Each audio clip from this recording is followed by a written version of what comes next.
அது வழக்கறிஞர்கள் வாதாடி இருக்கிறார்கள். நீதிபதிகள் தங்களுடைய நிலைமையை வெளிப்படுத்துவார்கள்.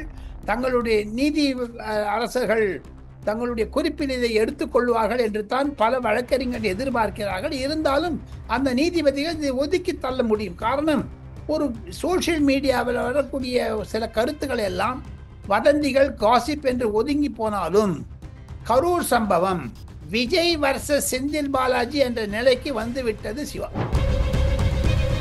காங்கிரஸ் பிளவுபடும்.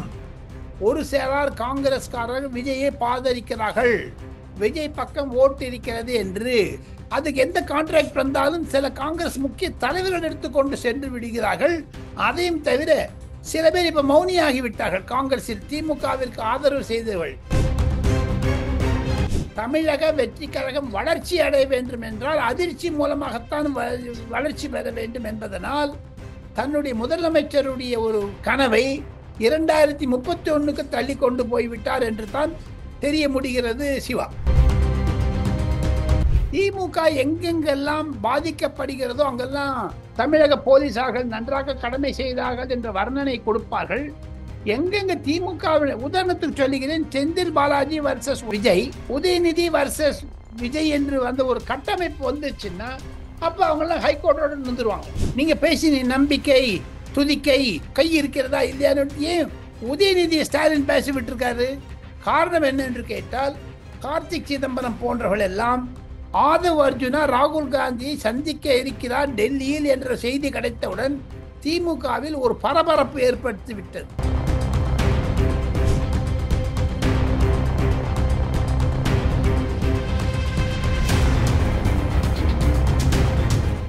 ரியல் ஒன் உறவுகள், நண்பர்கள் அனைவருக்கும் வணக்கம். இன்று நம்மோடு இருப்பவர் மூத்த பத்திரிகையாளர் டெல்லி ராஜகோபாலன் சார் அவர்கள். வணக்கம் சார்.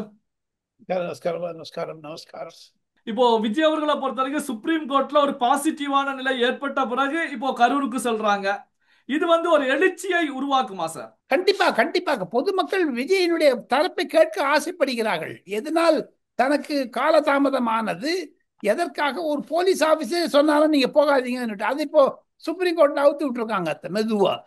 ஸோ இன்று இருக்கக்கூடிய நிலைமையை பார்த்தால், என்னதான் திராவிட முன்னேற்ற கழகம் பத்திரிகை சுதந்திரம் இல்லாமல் பத்திரிகை அடக்குமுறை செய்தாலும் சமூக வலைதளங்கள் மூலமாகவும் வாட்ஸ்அப் மூலமாகவும் செய்திகள் பறக்கின்றன. சிவா சார், இப்போ இந்த சுப்ரீம் கோர்ட்ல மூத்த வழக்கறிஞர் ராகவாச்சாரியா அவர்கள் குறிப்பிட்டதுல மிக முக்கியமான விஷயம் என்ன அப்படின்னா, இந்த இன்சிடென்ட் கரூர்ல நடப்பதற்கு முந்தைய நிலையில மாலை 3 மணிக்கே செந்தில் பாலாஜி அவர்கள் கூட இருக்கக்கூடிய முக்கியமானவர்கள் சோசியல் மீடியாக்கள்ல மகா கும்பமேளாவில் ஏற்பட்டது போல ஸ்டாம்பேடு ஏற்பட போகுது அப்படின்னு சொல்லி செய்திகளை ஷேர் பண்ணிட்டாங்க. அதனால இது இந்த செப்பல் வீச்சு, போலீஸ் லத்தி சார்ஜ், இதன் மூலமாகத்தான் இந்த உயிர் பலிகள் போனது அப்படின்னு குறிப்பிட்டிருக்காங்க. இதை எப்படி சார் பாக்குறீங்க? அது வழக்கறிஞர்கள் வாதாடி இருக்கிறார்கள். நீதிபதிகள் தங்களுடைய நிலைமையை வெளிப்படுத்துவார்கள். தங்களுடைய நீதி அரசர்கள் தங்களுடைய குறிப்பில் இதை எடுத்துக்கொள்வார்கள் என்று தான் பல வழக்கறிஞர்கள் எதிர்பார்க்கிறார்கள். இருந்தாலும் அந்த நீதிபதிகள் இதை ஒதுக்கி தள்ள முடியும். காரணம், ஒரு சோசியல் மீடியாவில் வரக்கூடிய சில கருத்துக்கள் எல்லாம் வதந்திகள், காசிப் என்று ஒதுங்கி போனாலும் கரூர் சம்பவம் விஜய் வர்சஸ் செந்தில் பாலாஜி என்ற நிலைக்கு வந்துவிட்டது. சிவா சார், இப்படியான நிலையில தான் இப்போ தமிழகத்துல பாத்தீங்கன்னா காங்கிரசுக்கும் திமுகவுக்கும் இடையில ஒரு மோதல் உருவாகி இருப்பதாகவே தெரிகிறது. உதயநிதி ஸ்டாலின் அவர்களை பொறுத்த வரைக்கும் கை நம்ம கூட தான் இருக்கும் அப்படின்னு கையை உயர்த்தி காமிக்கிறாங்க.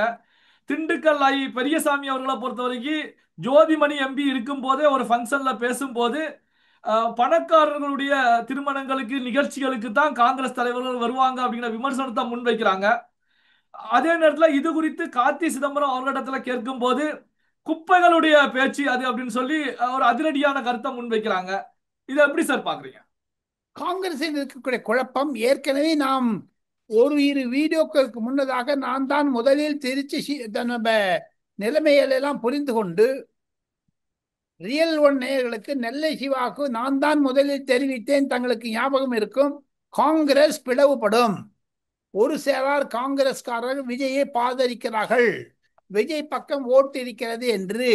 அந்த இப்போ திருச்சி வேலுசாமி என்னுடைய நண்பர், நல்ல நண்பர், அவருடைய ஒரு போக்கை பார்த்தால் தூக்கி எறிஞ்சு பேசுறாரு. காங்கிரஸ் ஒதுக்கி விடக்கூடாது. அவனால கேஸ் போட்டிருக்காங்க இப்போ. பழைய கேஸ், ஏதோ ஒரு 10 வருஷத்துக்கு முன்னாடி இருக்கிற கேஸ். இதெல்லாம் முதலமைச்சருக்கு தெரியாதா? ஏனென்றால் சிவா, திமுக மாவட்ட செயலாளர்கள், ஒன்றிய செயலாளர்கள், கிராமத்து செயலாளர்கள் நல்ல பணம் பண்ணிட்டாங்க. அது காங்கிரஸ்காரனுக்கு வயிற்றெரியுது. 2G மாதிரி பண்ணிட்டு அவன் சாட்டு போட்டான்னு நம்மளுக்கு தரலையேங்கிற ஒரு எரிச்சல் இருக்கிறது. காங்கிரஸ்காரர்களால் பணம் பண்ண முடியவில்லை திமுக அரசின் மூலமாக. அதுக்கு எந்த கான்ட்ராக்ட் வந்தாலும் சில காங்கிரஸ் முக்கிய தலைவர்கள் எடுத்துக்கொண்டு சென்று விடுகிறார்கள். அதையும் தவிர சில பேர் இப்ப மௌனியாகி விட்டார்கள். காங்கிரஸில் திமுகவிற்கு ஆதரவு செய்தவர்கள் அவங்கெல்லாம் முரசொலியிலையோ அந்த ரைசிங் சன் இங்கிலீஷ்ல ஆர்டிகல் எழுதுறதை தவிர, இப்ப பீட்டர் ஆல்போன்ஸ் ஒருத்தர் இருந்தார். அவர் எங்க போயிட்டாருங்க? இப்போ எங்க போயிட்டார் அவரு? அவருக்கு இந்துக்களுக்கெல்லாம் விரோதியாக இருக்கிறேன் என்றெல்லாம் ஒரு தீவிரமாக இருக்கக்கூடியவர். கிறிஸ்தவர்களுக்கும் மைனாரிட்டிகளுக்கும் செய்ய வாழ்க பீட்டர் அல்போன்ஸ் ஐயா. எங்க இருக்கீங்க நீங்க? தொலைஞ்சு போயிட்டீங்களா இல்ல திமுக ஐக்கியம் ஆட்டீங்களா என்று திருச்சி வேலுசாமி கேட்கிறார். செல்வ பெருந்தகையை பற்றி நையாடுகிறார் பலர். இதெல்லாம் வச்சு பாத்தீங்கன்னா காங்கிரஸ் இருக்கவங்க எல்லாம் ஒரு ஒரு கோமாளிகளாகிவிட்டார்கள். அவருடைய தலைவர் ராகுல் காந்தி அயல்நாட்டிலிருந்து திரும்பி வந்த பிறகு காங்கிரஸை பற்றி பேசலாம் என்று சொன்னபோது கேசி வேணுகோபால் சொல்லிட்டார் விஜயோட தான் போகணும்னு. அதனால தான் ஆதவ அர்ஜுனாக்கும் விஜய்க்கும், ஆதவ அர்ஜுனா விஜய் இருவருமே கேசி வேணுகோபாலும் தொடர்பு கொண்டு இருக்கிறார்கள். இதுதான் பின்னணி சிவா. சார், இப்ப எடப்பாடி பழனிசாமி பிரச்சாரத்துக்கு செல்லக்கூடிய இடங்கள்ல எல்லாம் அதிமுக கொடிக்கு இடையில டிவிகே உடைய கொடியும் தமிழக வெற்றி கழகத்துடைய கொடியும் பறக்கிறது. ஆனா எதிர்கட்சிகளை பொறுத்த வரைக்கும் இல்ல, இது அதிமுக கையில எடப்பாடி பழனிசாமி தான் கொடியை கொடுத்திருக்காரு அப்படிங்கிற விமர்சனங்களை முன்வைக்கிறாங்க. இதை எப்படி சார் பாக்குறீங்க? எப்படி புரிந்து கொள்வது சார்? இந்த கரூர் சம்பவத்துக்கு முன்னாடியே அவங்க தொடர்பில் இருந்தாங்களா? அது தெரியாத. இப்ப கரூர் சம்பவம் கண்டிப்பாக திமுகவிற்கு அதிர்ச்சி தந்திருக்கிறது. அதை தவிர மேலும் ஒரு அதிர்ச்சி, தமிழக வெற்றி கழகம் வளர்ச்சி அடைய வேண்டும் என்றால் அதிர்ச்சி மூலமாகத்தான் வளர்ச்சி பெற வேண்டும் என்பதனால் தன்னுடைய முதலமைச்சருடைய ஒரு ஒரு கனவை 2031க்கு தள்ளி கொண்டு போய்விட்டார் என்று தான் தெரிய முடிகிறது சிவா. தாவேகா கொடி இருந்தாலும் அது வரவேற்கப்பட வேண்டியது.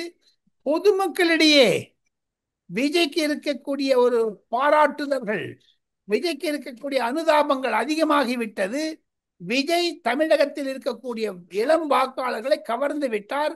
அது திமுகவிற்கு எதிரியாகத்தான் போய் நிற்கும். சரி, இப்ப சுப்ரீம் கோர்ட்ல தொடர்ச்சியாக திமுக சைடு குட்டு வாங்கி கொண்டிருக்கிறது அப்படின்னு சொல்லலாம். அதாவது பாத்தீங்கன்னா திருநெல்வேலி பக்கம் வள்ளியூர்ல கலைஞர் அவர்களுக்கு சிலை வைக்க முற்பட்ட விவகாரம் சுப்ரீம் கோர்ட்டுக்கு சுப்ரீம் கோர்ட் மிக கண்டனங்களை பதிவு செய்திருந்தாங்க. அதே போலதான் இந்த செவிலியர்களுக்கு சேலரி விஷயமும் சுப்ரீம் கோர்ட்டுக்கு திமுகவுக்கு பின்னடைவு. இப்ப இந்த கிட்டே விவகாரத்தை திமுக சுப்ரீம் கோர்ட்டுக்கு எடுத்துட்டு வந்திருக்காங்க. அதாவது உயர் நீதிமன்றத்தை பொறுத்த வரைக்கும் ஒரு ஸ்பெஷல் இன்வெஸ்டிகேஷன் டீமை போட்டு மானிட்டர் பண்ணி நாங்க விசாரணை மேற்கொள்ள போறோம் அப்படிங்கிற தீர்ப்பை கொடுத்திருந்தாங்க. இதற்கு எதிர்ப்பு தெரிவித்து சுப்ரீம் கோர்ட்டுக்கு திமுக தரப்பு வந்திருக்கிறது. இதை எப்படி சார் பாக்குறீங்க? திமுக எங்கெங்கெல்லாம் பாதிக்கப்படுகிறதோ அங்கெல்லாம் தமிழக போலீசார்கள் நன்றாக கடமை செய்தார்கள் என்ற வர்ணனை கொடுப்பார்கள். எங்கெங்க திமுக, உதாரணத்துக்கு சொல்லுகிறேன், செந்தில் பாலாஜி வர்சஸ் விஜய், உதயநிதி வர்சஸ் விஜய் என்று வந்த ஒரு கட்டமைப்பு வந்துச்சுன்னா அப்ப அவங்க எல்லாம் ஹைகோர்ட்டோட வந்துருவாங்க. ஒன்று நிச்சயம் சிவா, போக போக இப்போ தமிழக அரசியலில் திமுக அதிமுகவை தவிர விஜய் உள்ளே வந்து விட்டார். இப்போ நீங்க பேசின நம்பிக்கை, துதிக்கை, இதெல்லாம் கை இருக்கிறதா இல்லையான்னு ஏன் உதயநிதி ஸ்டாலின் பேசி விட்டுருக்காரு? காரணம் என்ன என்று கேட்டால், கார்த்திக் சிதம்பரம் போன்றவர்கள் எல்லாம் ஆதவ் அர்ஜுனா ராகுல் காந்தியை சந்திக்க இருக்கிறார் டெல்லியில் என்ற செய்தி கிடைத்தவுடன் திமுகவில் ஒரு பரபரப்பு ஏற்படுத்தி விட்டது. கண்டிப்பாக நான் சொல்லுகிறேன், ஆதவ் அர்ஜுனா ராகுல் காந்தியை சந்திப்பதற்கான முயற்சிகளை ஈடுபட்டிருக்கிறார். பீகார் தேர்தலுக்கு அந்த பிரச்சனைகள்லாம் முடிந்தவுடன் கண்டிப்பாக பேசுவார் என்று தான் செய்திகள் கிடைக்கின்றன. இந்த ரீதியில் பார்த்தால் தமிழகத்தில் காங்கிரஸ் கண்டிப்பாக திமுகவிலிருந்து வெளியே வரக்கூடிய சான்சஸ் பிரைட்டா இருக்குதுங்க. சார், இப்போ பாத்தீங்கன்னா தமிழகத்துல மதுரை அண்ணா நகர் பக்கத்துல விசாரணைக்கு அழைத்து செல்லப்பட்ட தினேஷ்குமார் அப்படிங்கிற இளைஞரை பொறுத்த வரைக்கும் ஆத்துல சடலமாக எடுக்கப்பட்டிருக்காங்க. அதாவது தங்களிடமிருந்து தப்பித்து செல்லும் போது ஆத்துல விழுந்து செத்துட்டான் அப்படின்னு சொல்லி போலீசார் தரப்புல தெரிவிக்கப்பட்டிருக்கு. இந்த விஷயம் சிபிசிஐடிக்கு மாற்றப்பட்டிருக்கு. போலீஸ் கஸ்டடியில தினேஷ்குமாருடைய சாவு எப்படி சார் பாக்குறீங்க? ரொம்ப மாபெரும் துன்பமான நிலைமை. இது பற்றி எதிர்க்கட்சிகள் பல அறிக்கைகளை நான் பார்த்தேன். கண்டிப்பாக வரக்கூடிய சட்டமன்ற கூட்டத்தொடரில் இது பிரதிபலிக்கும்.